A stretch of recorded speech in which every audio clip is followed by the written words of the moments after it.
Welcome to the Gospel According to podcast, the first and only podcast looking at the intersection of pop culture and the Christian faith. I'm one of your hosts, Dan Ulrich, and I'm joined as always by my co-host. You may know him as Shallow End Hallahan. That's Dave Hallahan. Yeah, I mean, one summer you refused to go in the deep end because I had a bad experience, and Shallow End Hallahan for the rest of my life. It doesn't matter how many times I swim underneath the rope, I'm Shallow End Hallahan. Can't live it down. That was one of those that you get words where they're like kind of rhyme.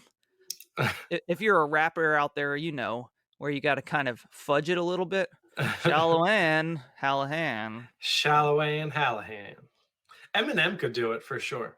Yeah, I mean, of course. He rhymed orange and porridge. So there you go. We are continuing we're trying to stretch out, milk these last few weeks of summer. Yes. And continuing with our TGAT summer. We did beach. We did summer camp volume 2. What else did we did? That was baseball. It's summer sport. The boys of summer. The boys of summer. Missions trips, which a lot of them happen during summertime. So we're trying to get all of them out. And we're continuing today with the gospel according to swimming, the gospel according to pools. Yeah. And I think like this is good. You know, there is probably a decent amount of our audience is back to school now already. Sorry to bring it up, but it's true. We're not here in New Jersey, but still we are listening from the United States of America. You probably are experiencing weather that you can still swim in. So let's dive in. Hey, well, I'm ready to get my feet wet. Yeah, we're going to make a splash in the podcasting community with this episode. I mean, people are saying this episode is going to make some real waves. Yeah. Don't hold your breath, Dave. We're going to go for it. All right, I tap out. You win. So talking about pools, did you have a pool growing up at the Hallahan residence? We did. We had a pool. We had an above ground pool, 4 feet deep. And eventually so we moved out of that house like my sophomore or freshman year of high school. Some point before then, my parents got rid of it because my neighbor across the street had a bigger pool with like a deep end. And so we would always go over there and play. And so my dad got tired of taking care of a pool that we weren't using. And so took it down, sodded where it was, got some fresh grass in the field. But yeah, that's smart though. You know, you don't want to have a pool. You want to have a friend with a pool. I got to start doing this in my neighborhood. I think you need to have like a community get together and start divvying stuff out. Look, like you, depending on how big your neighborhood is, like, look, you 3 people, you get riding mowers and then we'll just share, you know, you 2, you get a pool. You've got the weed whackers, you've got the snow blower. Like, no need for us all to have these things. Just like they're all for all of us. It's excessive. Yes. We'll throw you a couple bucks for chlorine tablets. It's like, you know, and just let us come swim there. And Dave will stay in the shallow end. He promises not to pee. I promise not to get caught peeing. Oh no. Did you have a pool growing up? Yeah. So at first we didn't. So we went to the township pool. Shout out Gloucester Township Pool. And I think that's where I learned to swim. But they had the, 2 diving boards. They had the swimming. They had the lap lane, concession stand where you could get like a Swedish fish, a penny for a Swedish fish, in a little brown paper bag. So I remember that when I was real little. And then there was the dreaded adult swim. So they would call like during the day, they would pull you out of the pool and they'd be like adult swim. Yeah. So these adults need to pee. Let them in the pool. As a kid, that was the worst. Yeah. As an adult, genius.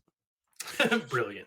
Just brilliant. Yes. Get all those brats out of the pool, and even as a parent, like, okay, let's have Timmy take a break, get some energy back, eat some food, drink some water, stay hydrated, reapply the sunscreen, kind of some built-in time for that at the community pool there. So adult swim. I had briefly forgotten about the pool that you guys did have because I was thinking the the house you guys moved into eventually later. The first house that you guys were in had the pool because we had a couple of like the VBS youth week After parties, after parties there. I recall which, those. we could just let's talk about the insanity that was that week of our lives growing up. It, it is crazy to think that we did that. I mean, you did it as a youth pastor, right? We didn't Like you go had as some, hard as we yeah. did as you. So this is what, as teenagers, what Dave and I's one week of the summer would look like. We'd wake up at 7:30 or so, Something like that. go to church, and we would help run the kids portion of the VBS, either as doing game. I don't know Crew what did you leaders, what games. yeah, crew leaders until I think I had like Zach Tanoia or something. I'm like, I'm not doing this again. Shout out if you're Ricky, listening. Ricky, Ricky, Zach he was Williams' the older crazy one. brother. Zach was Yeah, my yeah, age. Yeah. yeah. Ricky, his younger brother. So if you're listening, Ricky, shout out. So we would spend 3 hours in the sun helping out with these little kids. Immediately after that, the youth group would go on day trips. So this would be mini golfing, bowling, ice skating, go to the lake, Lake Candle, Mhm. not a sponsor. And we would spend 2 or 3 hours doing these activities. And then we would go home at like 4 o'clock, Yeah. maybe shower, eat a little dinner, come back to church at like 6 o'clock, from like Mhm. 6 to 8, have a youth service where we'd be playing games, worshiping, having small groups. And then after that, we would go to somebody's house and then like swim till 10 o'clock and then Yeah. do this for like 5 days in a row. Yeah. Yeah. Crazy. I mean, the I like great memories from that. And like as a teenager, just like phenomenal time in the summer. But yeah, Uber how did parents. parents do that? How did, because we were I certainly like the youth pastor, but then like several youth leaders were kind of there every step of the way too. So Maybe kudos that's to maybe that's why we had 4 youth pastors in 6 years, Dave. that might have been it. Yeah, We just burned through them. that week pushed a lot of people over the edge, I'm sure. But yeah, then we got a pool. Didn't do the township pool anymore. And we had some of those late night swims at our pool, a big above ground round pool. Mhm. And now I have a big in ground pool that came with the house we bought. Nice, So now I'm nice. pool dad. Pool dad. Yeah. Yeah, Leah, like our backyard is kind of like what's wide, like it fans out, but it's not like very deep. And there's some trees and stuff back here. So there's not like a ton of space for a pool, but I feel like at least once a summer, but certainly more than once a summer, Leah like is just staring at our backyard and she's Oh like no. trying to figure out like where we could fit a pool. And I'm like, babe, it's not happening. It's not Tell her to start looking in your neighbor's backyards. happening. Yes, but prepare for the community meeting that we're gonna have. Do you remember learning to swim? Do you remember when or how you learned to swim? I honestly do not. I can remember swimming, and that's about it. There's a vague memory, and I'm not even sure how much of it is. Yeah, it's. I think it's a memory of a story because as I'm trying to put the details together, I'm like, I don't know. But it was me or one of my brothers not really being able to swim and my dad having to like jump in the pool and like Mm, grab one of us because we were floundering a little bit. But no, I don't remember. We never did like the official swim lessons or anything yeah. like that. So it was just we had a pool, our neighbors across the street had a pool, and so I just learned. That's one point I could swim. That's Right. all that I One remember. point you couldn't, and then at some Yeah, point after that you could swim. Yeah, I yeah. remember at the community pool, again, vague memory, I was very little, but the little kickboards, and Mhm. we like my mom signed me up for swim lessons, and I just remember kickboarding across the pool, and that was Yeah, about it. yeah. And that was it. It took I'm me then I could swim after that. Yeah, I am waterproof. Like I'm not gonna drown in a pool. Like that's not gonna happen.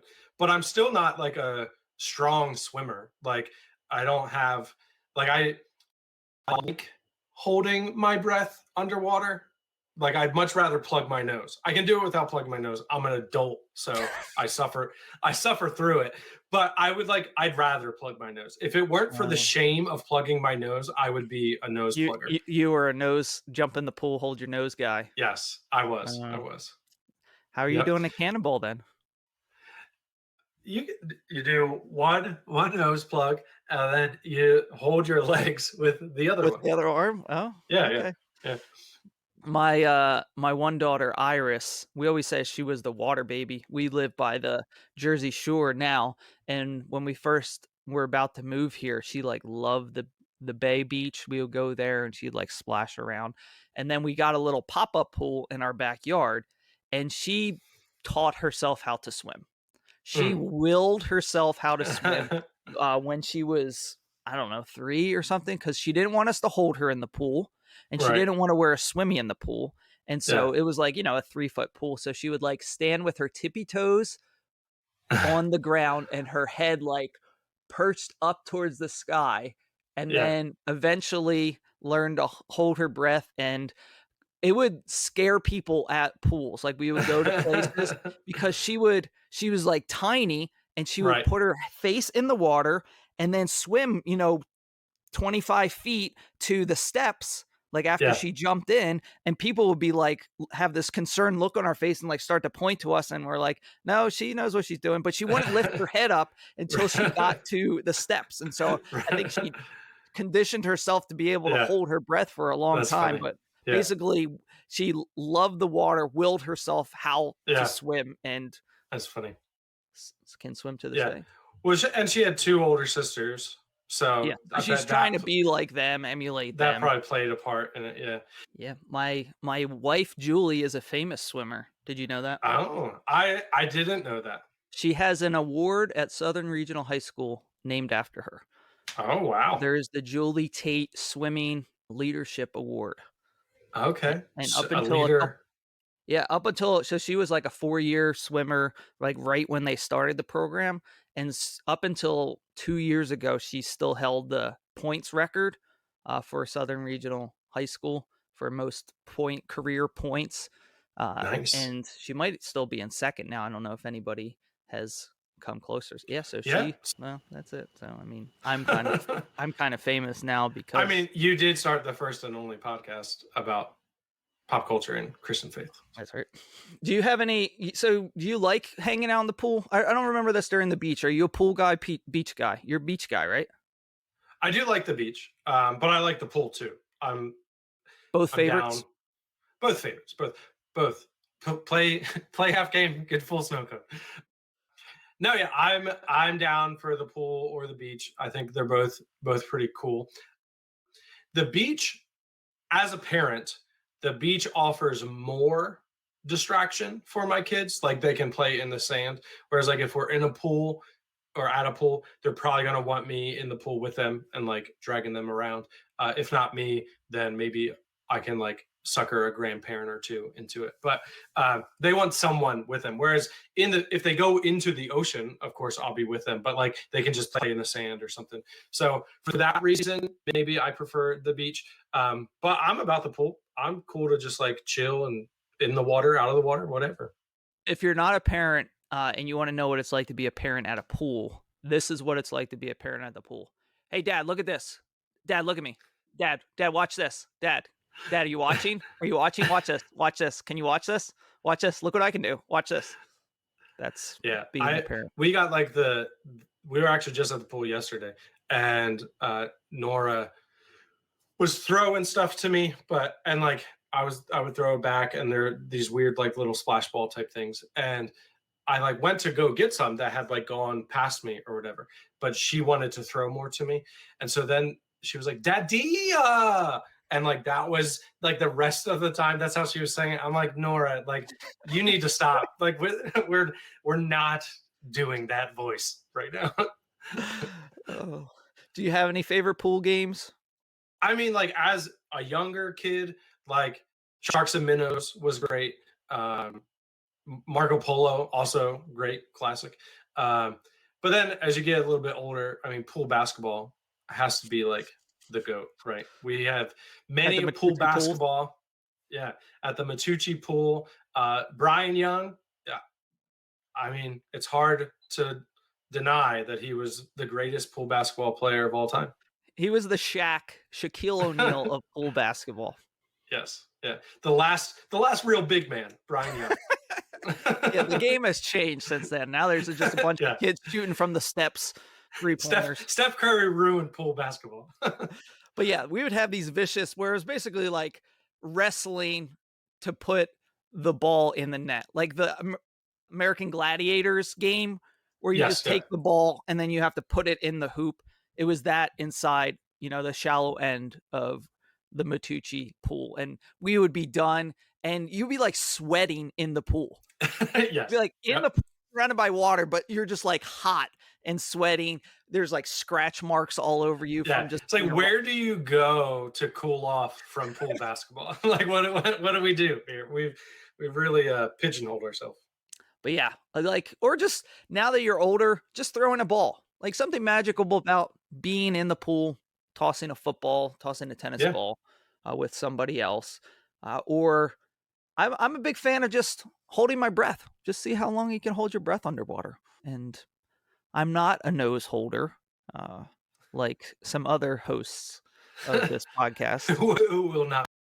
who will Yeah. not be named.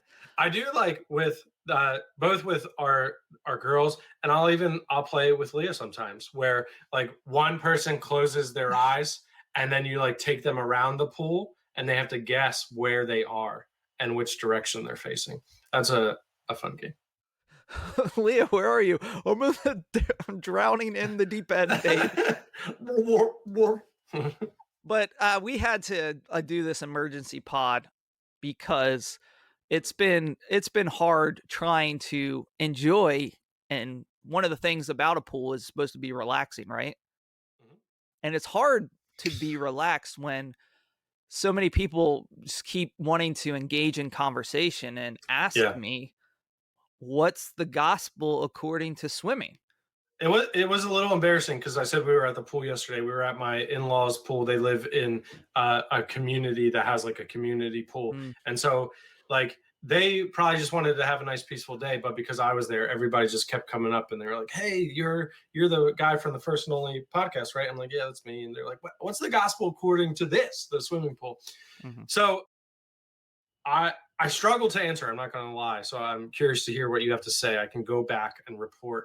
But the best I could come up with was, and not maybe this cliche is a little too on the nose for swimming pool, but I do think the like sink or swim aspect of swimming and our faith, kind of the like faith versus actions, like what is their relationship together? Like you can know how to swim, but if you don't do it, then do you actually know how to swim? Like at some Mm. point, as you're learning how to swim, you have to actually get in the pool and you have to do it. You can't have the kickboards anymore. You have to just go and actually swim. You can't have, the lifeguard or instructor with their hands like just underneath your belly in case you like start to go under. Can't have mom and dad there pulling you around. Can't have swimmies on. Some people tell me you can't plug your nose when you're 35 years old, but whatever. You got to just you just got to go I in and never. do it. And granted, he didn't mean to swim, but he ended up swimming.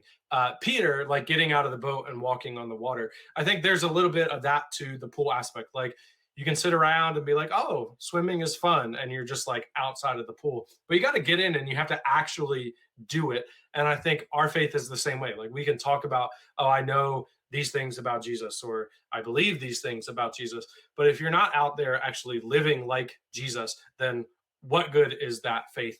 Much like what good is your knowledge of swimming if you never actually get in the pool? Good. Yeah, mine's kind of similar to that. Is this idea that like learning to swim and experiencing swimming is a hands-on activity that you Mhm. have to do. And like you're saying that you have to get out there and actually swim, that we can read our Bibles and learn about faith. We can learn about Jesus. And there's a difference between knowing about God and knowing Mhm. God. Right. Difference between knowing about Jesus, like, oh, this is what the Bible says about him, this is what Christianity says about him, and then the difference between knowing Jesus through experience with that. And just thinking about the pathway to, growing up and learning to swim, that there was a point when you were a baby and your parents held you. There was a point when you wore floaties or swimmies to that, where you're kind of doing that. You're kind of in the pool, but it was something where there was somebody else aiding you. And I think about my own faith journey, that growing up, I went to church because my parents took me to church. I went to Sunday school, I went to youth group. My parents drove me to those places. My faith was very much intertwined with their faith. And there's, something to be said about the community of faith and the family of God. But at some point, Scripture, although it stresses God's covenant work through families and through community to redeem His people, there's also no hope of salvation besides a personal faith in Christ. So you have to learn how to swim for yourself without floats, and that's something that somebody else can tell you about, but you have to swim for yourself and keep yourself afloat and tread water. Uh, and so there becomes a point in learning to swim when it's like, okay, let's get the floaties off. Let's get the pool noodles away. I'm going from shallow end Hallahan to deep end Dave, Hey. and I'm going to make this change and this hope of salvation on being a child of God, of experiencing God, isn't just because of my parents any longer, but I've Mhm. made this decision to follow Jesus. It's my own faith. I'm owning it. I've accepted him personally, and I'm now going to walk or swim that life that is Jesus Yeah. Christ. Yeah. No, I think that's good. And maybe this is some sort of fusion of like the two things that we said, with a little more sprinkled in. But I think faith, a lot of times when it comes to like evangelism, like we think that the role of evangelism or like apologetics is I need to convince people of the right things. And there are things to be convinced of when it comes to being a follower of Jesus. But I've said like for a while, like I really think you have to experience it for it to really be meaningful or to make sense to you. Like I can tell you things that I believe. I can even like walk you through scripture and tell you what I believe it is saying and is teaching, and you might agree with me.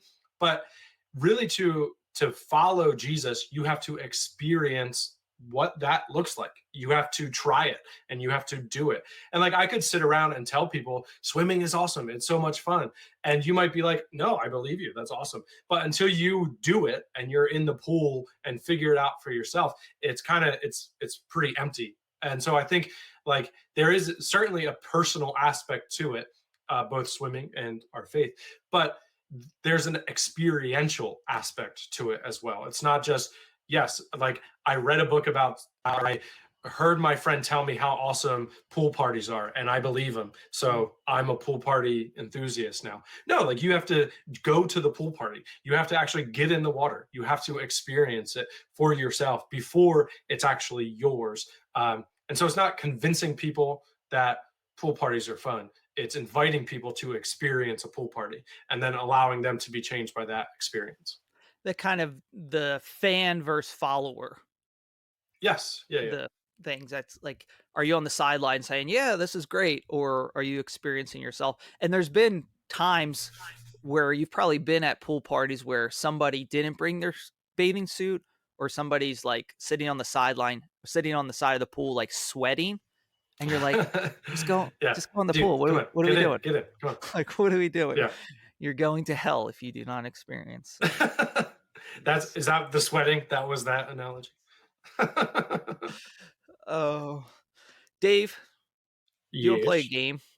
Of course. Pool basketball? Yep. I hope you brought All your right. trunks. Let's go. I have Let's Brian Young right over here, and he's Oh going to no. dunk That's the Brian Young's music. ball. So I have a couple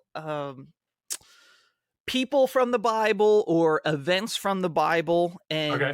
one of the things that I didn't bring up as far as what I enjoy about the pool, but what I enjoy about pools is the diving board. Mm. Yeah. We have a diving board at the pool that we have in our backyard, which makes it very hard to get insurance for our house. But the kids love it, and sometimes we have parties or church people over. They'll just be like 10 people waiting in line to jump off the diving board that's, you know, 10 inches taller than the side of the pool. That makes it more exciting to jump in. And so I have some of these names, and I want you to come up with what these Bible diving board moves would look like. Okay. So, we have our cannonball, our belly flop, our Nestle plunge, our pencil Mhm. dive. And so I'm going Can to give opener. you these names, and then you're going to explain what this would look like, you going off the diving board, or maybe you and a A friend or a partner. whole group Yeah, of yeah. people going off the Okay. diving board. I like All it. right. So, number one, Bible diving board moves, we have John the Baptizer. So you scoop water and you just sprinkle it on their head. No, Oh, you're one of those guys. just kidding. This can be actually solo or in tandem. And if it's solo, then what you're going to want to do is you are being baptized by John the Baptizer. So you go out to the edge of the board and you face the other way. And it's a back. It's a back. What are they called? Belly flop, back flop. There we go. So you just kind of like you cross your hands and you go under, or plug your nose and go under. Um, but if you have a partner, then it's kind of like a wrestling move. The wrestling move probably has a name, The but RKO, yeah.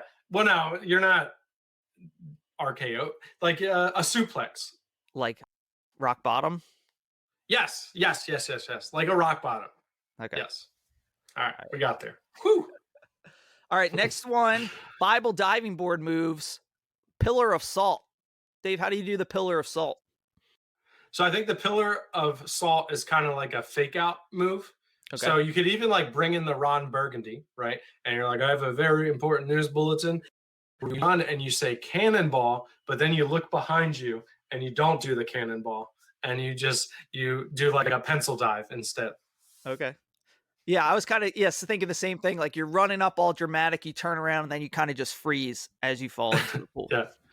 Oh, The pillar of salt. Give him the pillar of salt. All right, number 3. Oh, here comes Dave. He's gonna do the cleanse the temple. the cleanse the temple. All right, so that's when you're at Dan's house and there's a line of like 10 people waiting for the diving board. And what you do is you just make yourself as big as possible and you kind of like push everybody and then you jump off the diving board. Added flair, you could get a pool noodle Mm. and maybe Turn into like a whip. maybe hit them Yeah. with it or smack the Yes. water as you're jumping Yeah. through I the like crowd. The cleanse the temple. it. Yeah, so next time you're at a pool, you can do some of these, Yeah. and Yep. people will know what you're talking about because they've They'll be most like, likely oh, listened to this. even the lifeguards will be like, that's fine. Yeah, just let them go. It's from the gospel according to. Sorry. Number 4, Bible diving board moves, the triumphal entry. Mm. All right. So if you've got a donkey, you can use the donkey, but you don't have to. If you've got a friend, I think your friend has to get down on all fours, or you get down on all fours, and then you just ride on your friend's back and you walk. They either walk into the water, or if that feels like it's a little too dangerous, you can ad lib a little bit and like bray them off of you if you need Okay. to.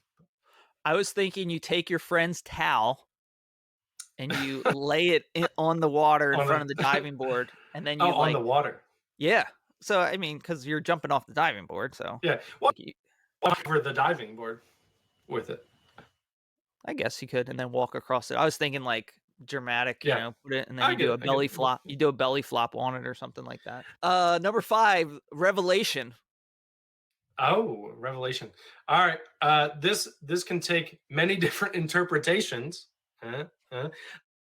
But I think what comes to mind is the 4 horsemen of the apocalypse. So you got to get 3 buddies with you, and you do just like a war cry as you run into the water. and you All all do 4 of your you jump. wildest moves, all jump in at the same time. Yeah. That's good. Or maybe even do, 4 cannonballs at the same time There you and go. completely, Hmm. it's end times happening in the pool. There's Yes, waves, yes. there's splashing, people on the side are Yeah, I think, getting yeah, wet. the pool party version of this is having a lot of people in the water, like doing the wave pool thing, like making it crazy, and then having a group of like 4 or more people kind of all cannonball in at the same time. Mm, nice. All right, and the last Bible diving board moves, Dave. What is the Jacob and Esau? Oh, the Jacob and Esau. I think that is okay. You are going to steal your brothers, your friends' turn on the diving board. When they're, again, you got a long line of 10 people, and then you got to fake them out somehow. You have to know your audience for this one. So you got to be like, oh, like it's time for ice cream, or like, oh, like whatever, like this thing is now available. And they're like, oh, sweet, I've been waiting for this all day. And then they get out of line, and then you jump in and you take it from them, Stealing their diving board right. if you will. Yes. My version of this was, have you ever seen like BMX or like dirt bike where they do the big jumps and then they Yeah. do like the Superman and they grab the bike and then they pull it back to them? Yeah. So you have your buddy do a dive, but as he's diving, you grab his ankle because that's, Jacob, Yeah. grabbing The heel grabber. heel grabber, and then you kind of pull him back after you, and then you're like diving next to him. Mm, Um, mhm. the gospel according to is not liable for I anyone like being that. injured on the diving board. You might have to have the Esau in this scenario in on it with you, and like Esau can just stay underwater longer, and then you like Jacob comes out first. Right there, you go. Well, that's all I got, Dave. Thank you for joining us, all you tea gadders out there, for Woo! joining the gospel according to. Remember to follow us on all social media platforms that exist or have ever existed or might pop up and exist now. And if they go defunct, well, then we're sorry. You can follow us on Instagram, Facebook, Twitter, TikTok. You can float on a YouTube Hey. at TGAT podcast. Dave does a great job of putting up some clips there of memorable moments or when we do drafts and lists like that. Mhm. Give us some comments, feedbacks on what we missed. Dave, you have something that we missed, a reproof from our fast food episode. Yes, I do. So you can send us any type of like mailbag question, or if we get something wrong, something that you disagree with, or just some comments about our show that you want read on air, you can email us at tgatpod@gmail.com. And we did get some feedback from our fast food episode. There's a couple of things. One is I've brought this up on multiple podcasts now, but finally the truth is coming out. I have said that Miller Lite was the beer that had drinkability as its slogan. Bud Light, not Miller Lite. So I stand corrected. I Not a apologize. sponsor. Not a sponsor. I apologize for the Miller Lite slander. Bud Light is drinkable. So now we know. Is it? The Taco Bell quesadilla has jalapeno sauce. You didn't make it far enough in your training to know that answer. Yes, of course. But it has jalapeno sauce. And this is, I think, well, we're both getting reproved here a little bit, but you more than me.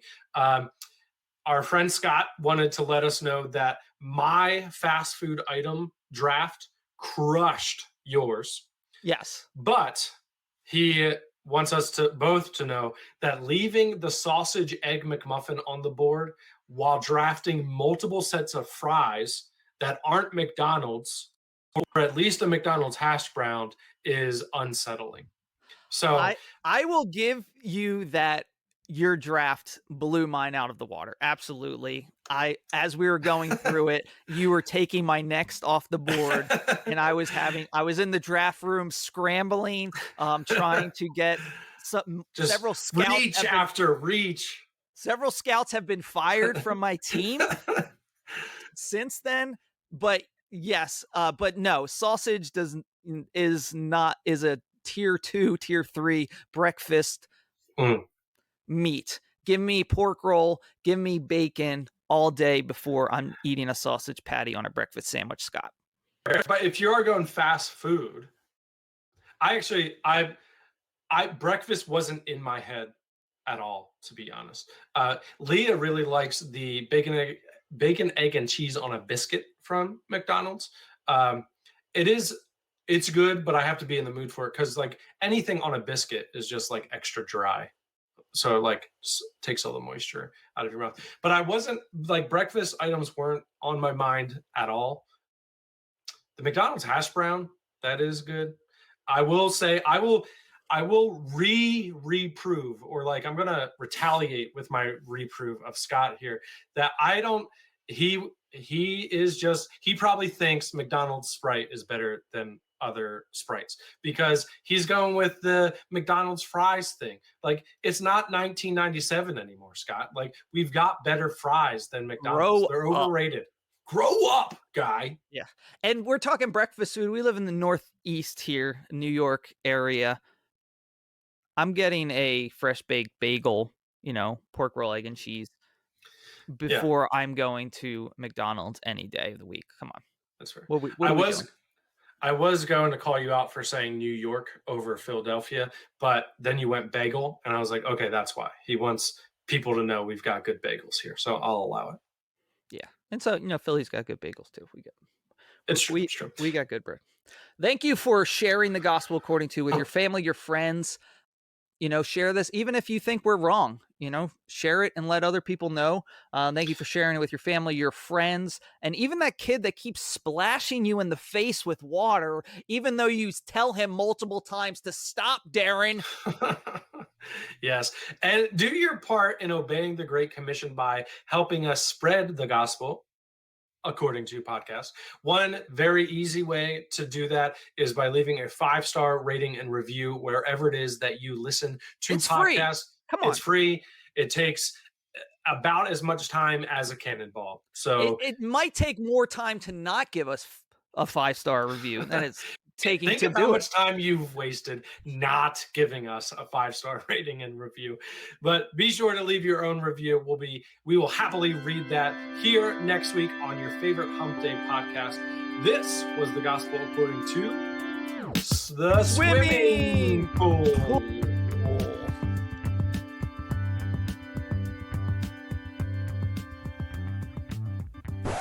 My volume is probably just louder. I will turn myself down a little bit just to make sure.